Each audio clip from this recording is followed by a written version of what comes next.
J'ai rendu visite à mon fils le jour de sa prise de fonction dans l'entreprise de son beau-père. Je l'ai trouvé agenouillé sur le sol des toilettes, portant des gants en caoutchouc jaune, en train de frotter une cuvette. Son nouveau costume pendait encore au crochet de la porte. Son beau-père se tenait derrière lui, hilar. C'est le seul travail que cet imbécile sait faire, a-t-il dit. Un diplôme de commerce. 37 ans de mes sacrifices. Tout ça pour voir mon fils humilié comme un chien. Je n'ai rien dit, refoulant ma colère. Je suis sorti et j'ai passé un coup de fil. 3 semaines plus tard, ils hurlèrent d'horreur face à ce que j'avais fait. Ceci n'est pas une histoire de vengeance. C'est une histoire sur le prix de la dignité. Dans la cuisine, ça sentait le café fort et le beurre fondu. J'étais devant la cuisinière, je faisais cuire les œufs, tandis que Julien, mon fils, tripotait nerveusement sa cravate bleu marine. Tu veux encore du café ai-je demandé. Non, merci, papa. Je suis assez nerveux comme ça. Je veux te rendre fier. Moreau Promotion est l'une des plus grandes sociétés immobilières de Lyon. Je sais, mon fils. Et tu as mérité ce poste. Ne laisse personne te dire le contraire. Il a hoché la tête, mais j'ai vu le doute dans ses yeux. Julien a toujours été brillant, travailleur, mais portant un poids invisible qui le faisait douter de sa valeur. J'avais passé 30 ans à essayer de le construire, brique par brique. Ta mère aurait été si fière, ai-je dit doucement. Sa gorge s'est nouée. J'aimerais qu'elle ait pu voir ça. Quand Julien s'est levé pour partir, je l'ai accompagné jusqu'à la porte. Merci pour tout, papa. Pour le petit déjeuner, pour avoir fait des heures supplémentaires pour payer mes études, pour... Eh, j'ai saisi son épaule. C'est ce que font les pères. Maintenant, file avant d'être en retard. Il est parti avec sa vieille Clio. Je suis resté sur le porche, ce sentiment d'inquiétude s'installant plus profondément en moi. J'ai essayé de le chasser, mais le sentiment ne voulait pas partir. Finalement, vers 11 heures, j'ai pris une décision. J'allais passer chez Moreau Promotion, juste pour voir. Le bâtiment était en plein centre de Lyon, tout en verre et en acier. J'ai garé mon vieux Kangoo de chantier entre une Mercedes et une BMW, me sentant soudain déplacé. Une jeune femme à la réception, Léa Martin, a levé les yeux avec un sourire professionnel. « Bonjour, monsieur. Comment puis-je vous aider ?»« Je cherche mon fils, Julien Renaud. Il commence aujourd'hui. » Le sourire s'est figé. Ses yeux se sont écarquillés. Pitié, peur. Elle a jeté un coup d'œil vers les ascenseurs. « Oh, monsieur Renaud, laissez-moi vérifier ça pour vous. » À cet instant, mon intuition s'est cristallisée en certitude. Quelque chose n'allait pas. Je me suis dirigé vers les ascenseurs. Derrière moi, je l'ai entendu décrocher le téléphone. Sa voix basse et urgente. La montée vers le 3e étage a semblé interminable. Les portes se sont ouvertes sur un couloir stérile. J'ai suivi les indications jusqu'à un couloir de service. Des voix résonnaient devant, des rires. J'ai tourné le coin et je me suis arrêté. À travers la porte entr'ouverte, j'ai vu mon fils à genoux devant une cuvette, portant des gants en caoutchouc jaune. Sa veste de costume pendait à un crochet. Sa chemise blanche était humide de sueur. Les épaules voûtées, il paraissait brisé. Debout au-dessus de lui, un homme d'une 50aine d'années, aux cheveux argentés parfaitement coiffés, portant un costume hors de prix. 2 autres hommes le flanquaient, souriant. C'est le seul service que cet imbécile sait faire. Il a un master de commerce et n'arrive même pas à frotter correctement des toilettes. Les autres hommes ont ri. Puis je l'ai vu. Chloé se tenait sur le côté, les bras croisés. Elle ne riait pas, mais elle n'essayait pas d'arrêter ça. Le léger sourire sur son visage m'a donné la nausée. Julien a levé les yeux. Nos regards se sont rencontrés. La honte a envahi son visage. Ses yeux étaient rouges. Il avait pleuré. Il a essayé de murmurer quelque chose. « S'il te plaît, non. » Mon garçon me suppliait de ne pas le voir comme ça. Quelque chose s'est brisé net dans ma poitrine. « Puis-je vous aider ?» L'homme aux cheveux argentés s'est tourné vers moi, irrité. « Je suis le père de Julien. » Son expression a basculé vers l'amusement. « Ah, monsieur Renaud, votre fils apprend les affaires à partir de la base, littéralement. » Alors, c'était ça, Christophe Moreau. « Julien, lève-toi. Il n'a pas fini. » La voix de Christophe s'est faite acerbe. Il est en temps de travail. Chaque muscle de mon corps voulait fracasser mon poing sur les dents parfaites de Christophe Moreau. J'avais passé 37 ans à manier des marteaux. Un seul coup, c'est tout ce qu'il faudrait. Mais Julien a secoué la tête. Ne rend pas les choses pires. J'ai forcé mes mains à se desserrer. On parlera plus tard, mon fils. J'ai regardé Christophe. Vous et moi, on va parler aussi, monsieur Moreau. Christophe a fait un geste dédaigneux. Je suis un homme occupé. Vous prendrez le temps. Dehors, le soleil de Lyon m'a frappé, mais j'avais froid. Je me suis assis dans mon Kangoo, les mains crispées sur le volant. Puis j'ai sorti mon téléphone. Vincent, c'est Olivier Renaud. J'ai besoin de ton aide, quelque chose d'énorme. Olivier, qu'est-ce qui se passe? J'ai besoin que tu enquêtes sur quelqu'un. Christophe Moreau, je veux tout savoir. Son entreprise, ses finances, ses faiblesses, tout. Vincent est resté silencieux. Nous nous connaissions depuis 22 ans. Il savait que je ne demandais pas ce genre de choses à la légère. Jusqu'où? Le plus profond possible. Donne-moi jusqu'à demain matin. La maison me paraissait trop silencieuse. Sur la cheminée, il y avait une vieille photo. Julien lors de sa remise de diplôme. À côté, une photo de ma femme, Sophie, tenant le bébé Julien. J'avais passé 30 ans à construire mon fils. Il n'avait fallu que 3 heures à Christophe Moreau pour essayer de le démolir. À 22 heures ce soir-là, j'avais pris ma décision. J'étais assis à la table de la cuisine quand j'ai entendu une clé dans la serrure. Julien est entré comme un fantôme, les épaules voûtées. L'odeur de Javel s'accrochait à ses vêtements.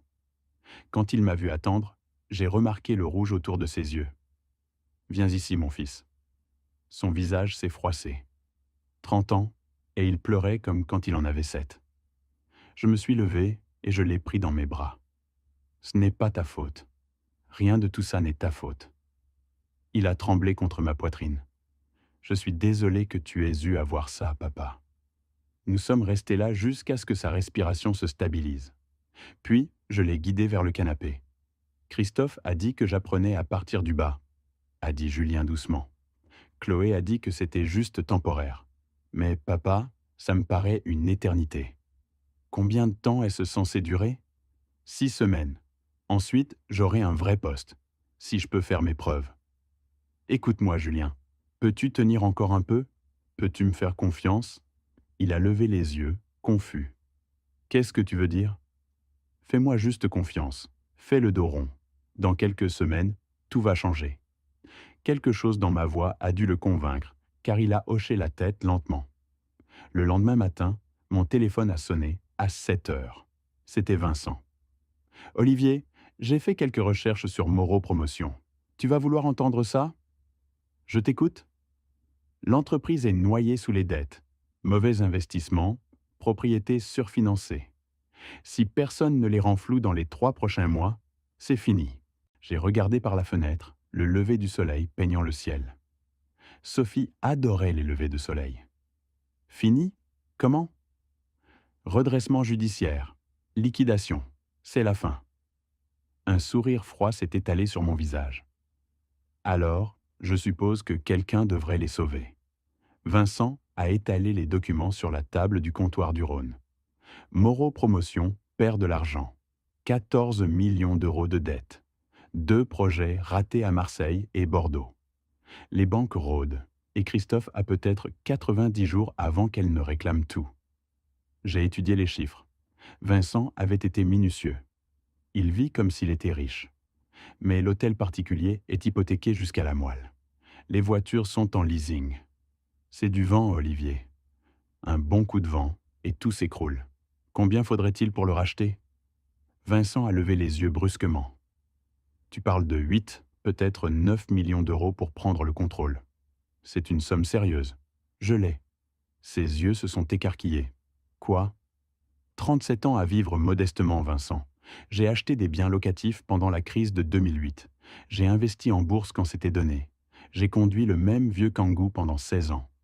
J'ai vécu modestement pour que Julien puisse vivre grand un jour. C'est ta retraite. Toutes tes économies d'une vie. L'argent repousse. La dignité, non. Au cours des 3 semaines suivantes, j'ai regardé mon fils endurer l'enfer pendant que je construisais ma machine de guerre. Semaine 1. Julien a frotté des toilettes pendant que Christophe le forçait à recommencer pour des traces imaginaires. Semaine 2.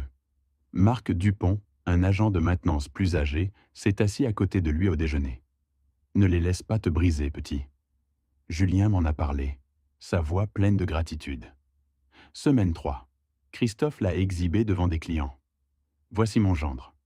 Il apprend l'humilité à partir de la base. À la maison, Chloé lui servait des mensonges. Papa dit que tu te débrouilles bien. Juste quelques semaines de plus. Pendant que Julien souffrait, j'agissais. J'ai liquidé des propriétés, encaissé des placements, rencontré des banquiers. Vincent a créé une société écran, groupe d'investissement Saône, et nous avons recruté 3 associés. Antoine Leblanc, Philippe Bernard et Stéphane Girard. Christophe ne doit pas savoir que c'est toi, m'a rappelé Vincent. Pas avant que les papiers ne soient non signés. Il ne saura pas. Le vendredi soir de la 3e semaine, Julien m'a appelé. Papa, il y a une grosse réunion lundi. Des clients de Bordeaux. Christophe veut que je serve le café, comme un serveur. Ma main s'est serrée sur le téléphone. Tu peux le faire, mon fils, juste un petit peu plus longtemps. Je te le promets. J'ai raccroché et j'ai appelé Vincent. Envoie l'offre maintenant. Il faut qu'il voie une porte de sortie avant lundi. Olivier, tu es sûr? Je n'ai jamais été aussi sûr de rien dans ma vie. Lundi matin, 9 heures. J'étais dans la salle de conférence, portant l'uniforme jaune de concierge. 6 hommes d'affaires de Bordeaux étaient assis autour de la table. Je tenais une cafetière, mes mains tremblaient. Café, messieurs? L'un d'eux a levé les yeux, confus. C'est qui ça? Christophe s'est penché en arrière, souriant. Oh, c'est mon gendre. Je lui enseigne l'entreprise à partir de la fondation la plus basse possible. Ça forge le caractère. Les hommes ont ri. Je me suis déplacé autour de la table, versant le café. Mes mains tremblaient. Quand j'ai atteint le 3e homme, la cafetière m'a glissé des mains. Le café a éclaboussé la table. Mon Dieu! A hurlé l'homme. Le visage de Christophe est devenu rouge. Tu ne peux même pas faire ça correctement. Prends une serviette, nettoie ça maintenant. Je me suis remise à genoux, essuyant ma propre erreur pendant que 6 étrangers regardaient. Vous voyez ce que j'ai à gérer. Ma fille a épousé un homme sans colonne vertébrale.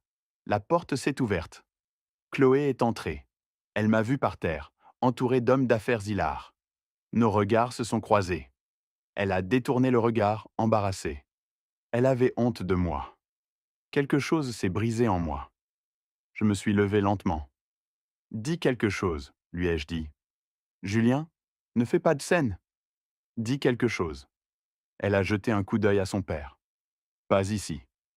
Je démissionne. La pièce est devenue silencieuse. Quoi? Je démissionne. J'en ai assez. J'ai enlevé la chemise d'uniforme et je l'ai laissée tomber. J'ai marché vers la porte. Julien, tu ne peux pas juste... a commencé Chloé. Regarde-moi. J'étais à mi-chemin de ma voiture quand j'ai entendu des talons claquer derrière moi. Chloé m'a rattrapé. Julien, attends. Tu m'embarrasses? Je me suis retourné. Je t'embarrasse? Ton père t'a donné une opportunité. Tu viens de la gâcher. Ton père m'humiliait.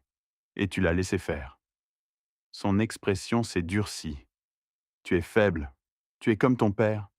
Tu ne seras jamais plus qu'un ouvrier. Pendant 3 semaines, je m'étais dit qu'elle m'aimait. Tu as raison. Je suis exactement comme mon père.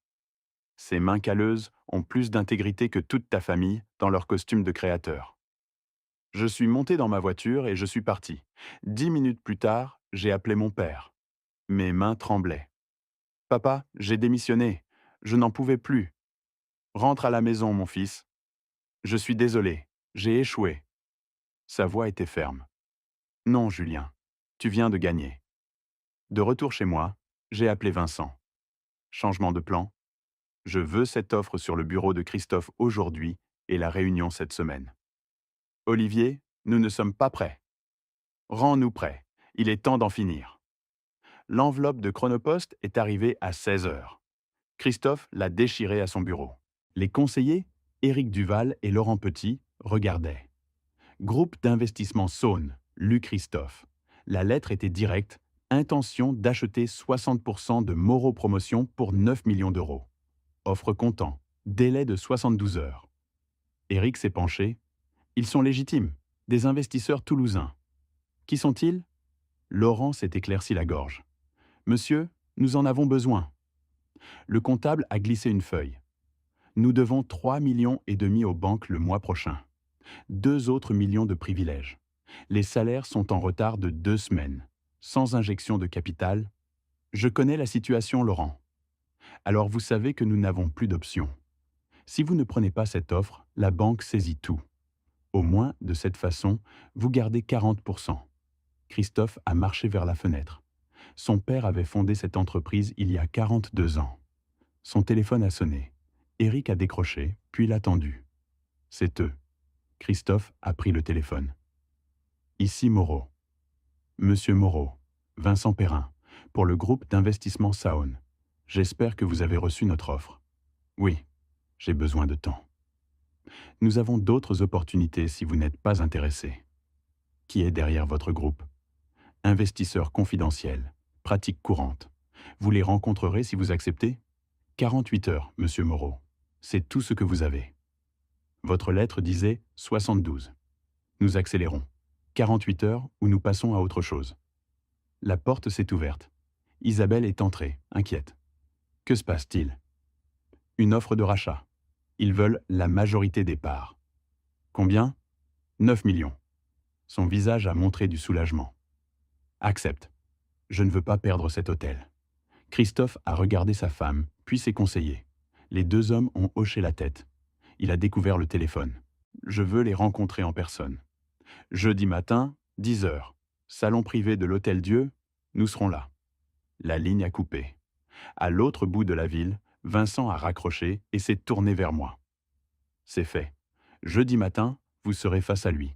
Ma voix était calme. Bien, finissons-en. Jeudi matin. J'étais dans la pièce adjacente, écoutant par le flux audio que Vincent avait installé. Par le haut-parleur, j'ai entendu Christophe arriver. Salutations, chaise, café versé. Messieurs, j'apprécie votre intérêt pour Moreau Promotion. Antoine Leblanc a parlé. Nous avons fait un audit approfondi. Votre entreprise présente des défis importants. Des revers temporaires. La voix de Philippe Bernard était froide. Les fondamentaux sont de 14 millions d'euros de dettes, 2 projets ratés et des privilèges d'entrepreneurs. Éric Duval est intervenu. Mon client est conscient de la situation. C'est pourquoi nous sommes ici. Stéphane Girard a exposé les conditions. Notre offre est de 9,2 millions pour 60%. Vous continuez en tant que consultant. 85 000 euros de salaire annuel. Consultant, c'est mon entreprise. La voix de Vincent a coupé. C'était votre entreprise.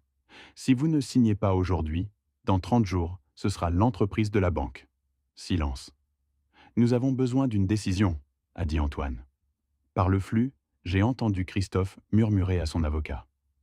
Acceptez, c'est le meilleur que vous aurez. Encore du silence. Puis Christophe. Je veux 11 millions. 9,2 millions. Offre finale. Laurent Petit a murmuré « Monsieur, s'il vous plaît ». La voix de Christophe est sortie, vaincu. D'accord, 9,2. Excellent. Cependant, mon client souhaite vous rencontrer personnellement avant de signer. J'ai entendu Vincent se lever, des pas, puis 3 coups sur la porte. J'ai ouvert et je suis entré. 6 hommes en costume se sont tournés. Bottes de travail, jeans, chemise boutonnée. J'avais l'air de sortir d'un chantier. Christophe m'a dévisagé. « Est-ce que je vous connais ?» Nous nous sommes rencontrés dans votre immeuble il y a 3 semaines. J'ai regardé la reconnaissance vaciller sur son visage. « Vous êtes le père de Julien. » Il a ri nerveusement. « Qu'est-ce que c'est que ça? Une blague ?» Vincent se tenait à côté de moi. « Permettez-moi de vous présenter l'investisseur principal du groupe d'investissement Saône, Olivier Renaud. » Le visage de Christophe. Confusion, incrédulité, horreur. « Non, c'est insensé, vous êtes un entrepreneur en bâtiment. » Gérant. Petite entreprise, mais rentable. 37 ans d'économie, d'investissements intelligents, de vie modeste. J'ai tiré une chaise.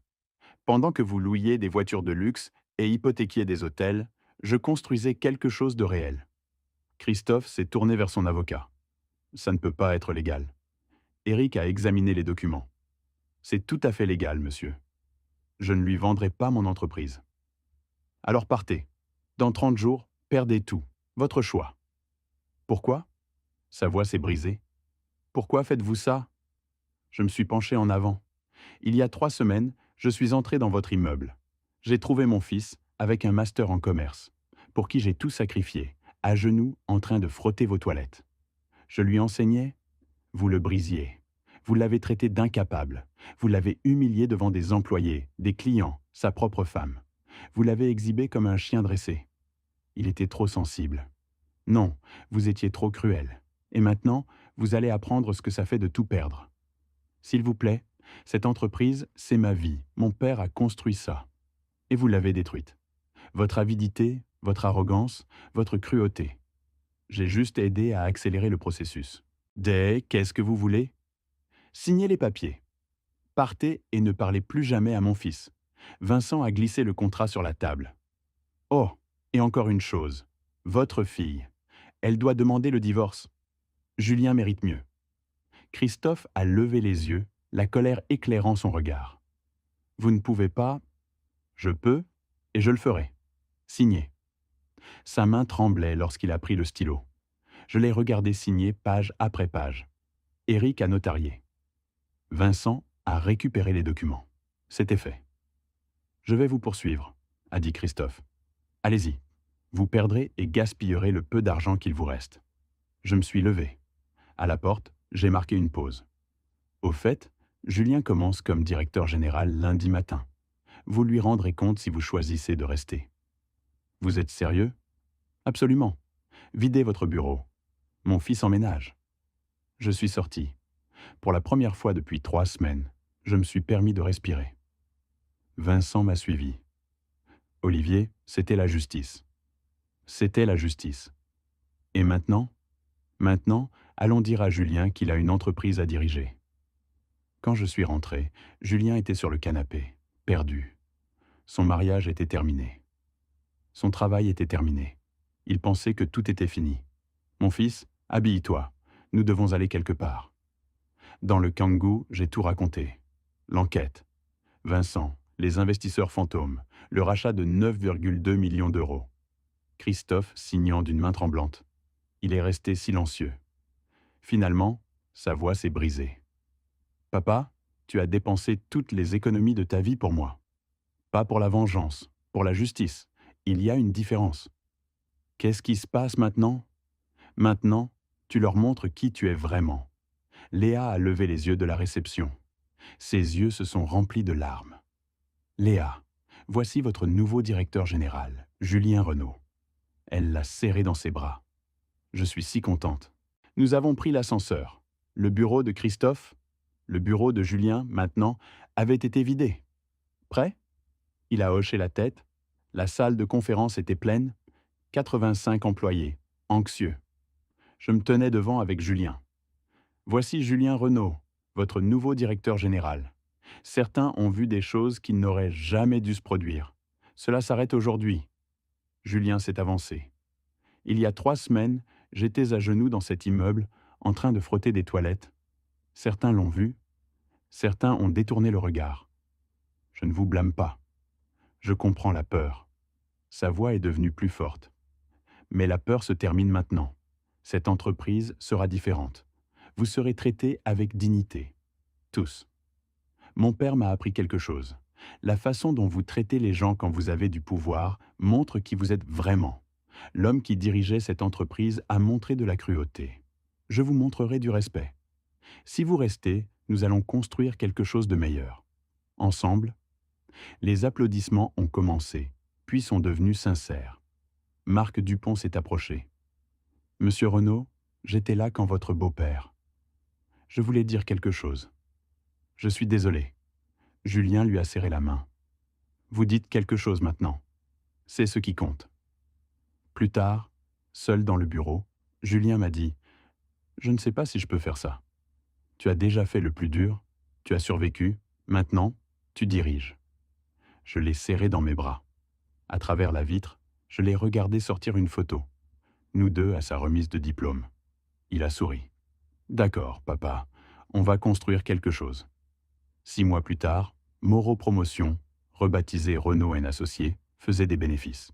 Ce n'est pas une histoire de vengeance. C'est une histoire de reconstruction avec dignité. Julien a transformé l'entreprise. Salaires équitables, respect à tous les niveaux. Marc Dupont est devenu responsable d'équipe. Le plus grand changement, 2 projets de logements sociaux dans le 9e arrondissement, le quartier où je l'avais élevé. Construire des foyers pour les gens, pas seulement pour le profit. Son divorce avec Chloé a été rapidement finalisé.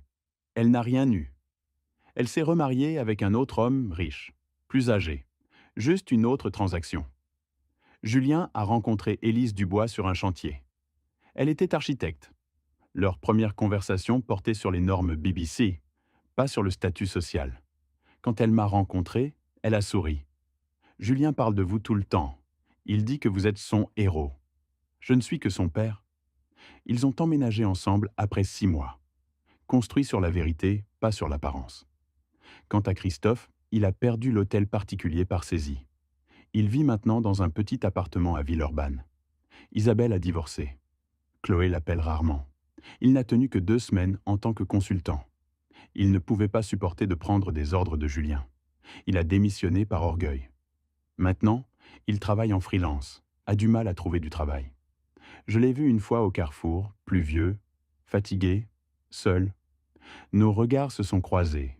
J'ai hoché la tête. Il a détourné le regard. Je n'ai ressenti aucune satisfaction, juste un sentiment d'achèvement. J'ai pris ma retraite à 64 ans. Je vis toujours dans la même petite maison. Julien vient tous les dimanches avec Élise. Je fais le petit déjeuner. Certaines traditions méritent d'être conservées. Les gens me demandent si je regrette d'avoir dépensé 9,2 millions d'euros. Non. L'argent repousse. La dignité, non. Ils me demandent si c'était de la vengeance. Non.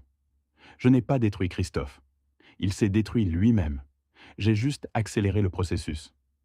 La vengeance, c'est faire du mal en retour. La justice, c'est rétablir l'équilibre. Voici ce que j'ai appris. La richesse, ce n'est pas ce que vous avez. C'est ce que vous êtes prêt à donner pour les gens que vous aimez. Je pense parfois à Sophie.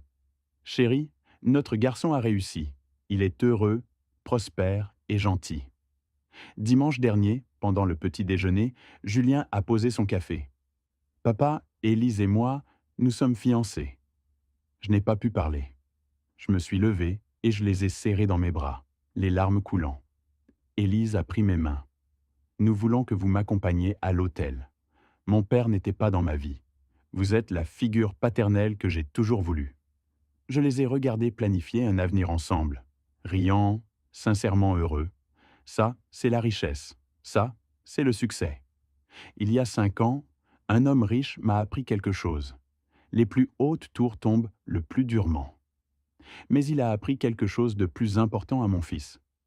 Ta valeur n'est pas déterminée par la façon dont les autres te traitent. Elle est déterminée par la façon dont tu te traites toi-même. Julien aurait pu rester, mais il a choisi la dignité et ce choix l'a sauvé. En repensant, je vois mes erreurs. J'ai attendu 3 semaines avant d'agir. Ne faites pas comme moi. Si vous voyez quelqu'un que vous aimez se faire détruire, faites confiance à votre instinct. J'ai aussi failli me laisser guider par la colère. Je voulais la vengeance, pas la justice. La différence ? La vengeance m'aurait rendu comme Christophe. La justice a restauré ce qui était brisé. Votre réponse à la cruauté vous définit plus que la cruauté elle-même. La dignité n'est pas donnée par les autres. Elle est choisie par vous. Julien a choisi de partir. Ce choix l'a sauvé. L'argent, je le dépenserai à nouveau demain. Parce que la richesse, ce n'est pas votre compte en banque.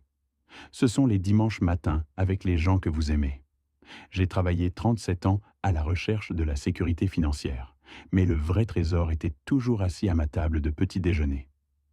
Ces histoires de papa ne sont pas seulement les miennes. Elles sont aussi les vôtres.